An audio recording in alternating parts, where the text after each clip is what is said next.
Hai, welcome to Video Master ID, channel tempat dimana kamu dapat mempelajari ilmu seputar tentang dunia videografi bersama dengan aku Ardi, host di sini. Di topik pembahasan kita untuk di video kali ini adalah kenapa sih film itu harus disetting di angka 24 fps?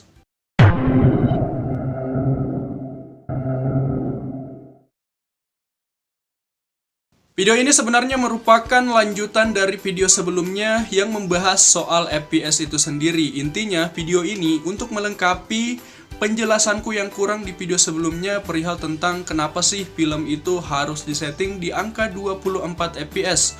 Baik, untuk kamu yang mungkin belum mengetahui ataupun belum melihat video yang sebelumnya, untuk lebih nyambung ke video ini, alangkah lebih baiknya kalian menonton terlebih dahulu tentang apa itu yang disebut dengan FPS dengan mengklik link yang ada di pojok kanan atas ini.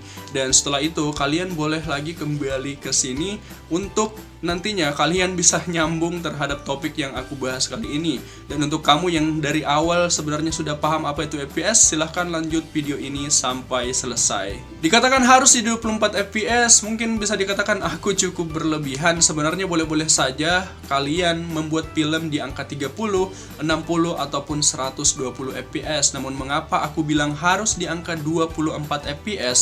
Sebab pada umumnya para filmmaker itu dari zaman dahulu kala, setelah era pergantian dari film bisu dan masuk pada awal-awal era film yang bersuara, itu memiliki settingan di angka 24 fps. Dan settingan tersebutlah yang menjadi standar untuk film sinema dan identik di angka 24 fps. Dan settingan tersebut yang umumnya masih diikuti sampai saat ini. Jadi itulah mengapa angka 24 fps itu identik dengan film itu sendiri. Meskipun sebenarnya saat ini itu sudah banyak filmmaker yang mencoba bereksperimen membuat film di angka 60 ataupun 120 fps. Namun entah kenapa belum sepenuhnya dapat diterima oleh para penikmat film sebab masih terlihat aneh. Alasannya kenapa? Kalau kita tarik mundur lagi dan mencari tahu sejarahnya kenapa angka 24 fps itu dipilih untuk settingan film sinema itu sendiri.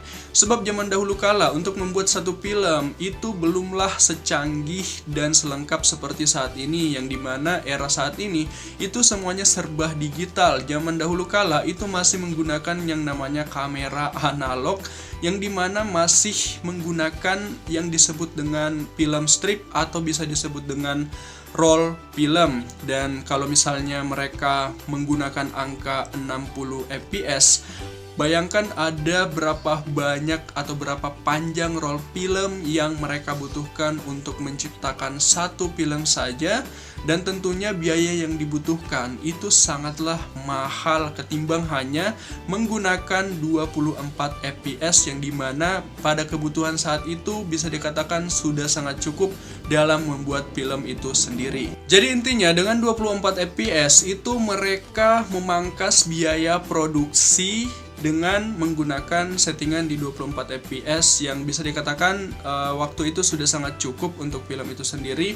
Dan tentunya mereka tidak memakai yang namanya 60 fps, soalnya itu bakalan sangat-sangat mahal dari segi biaya, dan juga waktu untuk mengerjakan film tersebut pasti akan sangat-sangat lama. Jadi itulah mengapa mereka memilih angka 24 fps. Sehingga meskipun saat ini era sudah beralih ke era digital dan tidak lagi menggunakan yang namanya roll film, tapi masih saja settingan daripada standar 24 fps itu diikuti sampai saat ini.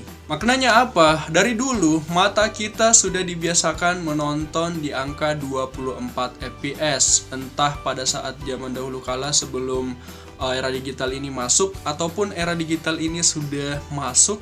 Dan tentunya sejak dari kecil mata kita sudah dibiasakan menonton di angka 24 fps. Itulah mengapa pada saat kita melihat film yang mungkin fps-nya lebih tinggi daripada 24 itu, misalnya 60 ataupun 120 fps, malah akan terlihat aneh di mata kita sebab mata kita tidak terbiasa di angka-angka tersebut. Meskipun mungkin dengan angka 60 ataupun 120 fps itu akan membuat tampilan gambar dari film tersebut lebih jernih dan lebih halus, Namun tentunya disinilah merupakan letak keanehannya. Mengapa? Sebab otak kita itu sudah terbiasa di angka 24 fps. Jadi pada saat kita melihat angka ataupun film yang FPS-nya 60 ataupun 120 itu malah jadi aneh meskipun pergerakannya lebih halus ataupun tampilannya lebih jernih. Itulah alasan utama yang menurutku mengapa angka 24 fps itu masih dipilih sampai saat ini dan masih sangat identik dengan film sinema itu sendiri. Jadi seperti itu. Tentunya angka 24 fps ini hanya merupakan salah satu penentu dari banyak penentu lainnya yang membuat kita merasa bahwa ini adalah film ataupun ciri khas film yang selama ini kita telah tonton. Penentu lainnya tentunya ada diantaranya kamera yang digunakan, kemudian teknik lighting yang digunakan, konsep cerita, dan seterusnya. Itulah mengapa kita dapat membedakan kualitas daripada serial drama Indonesia yang kita kenal dengan sebutan sinetron itu dengan serial drama Korea. Meskipun keduanya mungkin sama-sama di angka 24 fps, namun secara teknik pengambilan gambar ataupun kamera yang digunakan ataupun lighting yang dipakai ataupun teknik lighting yang digunakan maksudku, dan konsep cerita serta proses produksi yang digunakan ataupun dihabiskan itu tentunya sangat-sangatlah berbeda. Jadi wajar kalau sensasi yang kita rasakan pada saat menonton film sinetron itu bukan terasa seperti menonton film. Menurutku malah lebih ke kayak nonton video vlog di YouTube. Sebab secara effort produksi tidaklah sesulit dan semahal dengan effort produksi serial drama Korea. Ini sebagai contoh saja. Untuk kedepannya tidak menutup kemungkinan standar daripada 24 fps ini malah akan berubah. Bisa saja anak-anak di masa yang akan datang itu terbiasa menonton film di angka 60 fps dan sehingga pada saat kita membuat mereka menonton film di angka 24 fps malah menurut mereka itu terlihat aneh. Sama halnya pola pikir kita saat ini. So, jadi seperti itulah topik pembahasan kita untuk di video kali ini. Untuk kamu yang menyukainya silahkan tinggalkan like kalian, dan buat kamu yang tidak menyukainya silahkan tinggalkan dislike kalian. Dan untuk kamu yang ingin menambahkan saran terhadap apa yang aku bahas di video kali ini, mungkin pada saat aku menyampaikan informasi dan mungkin kalian yang menonton ini lebih berpengalaman di dalam dunia videografi ataupun film making itu sendiri, harap dikoreksi ketika mungkin pada saat penjelasan yang aku sampaikan tadi ada yang keliru. Silahkan koreksi di kolom komentar bawah.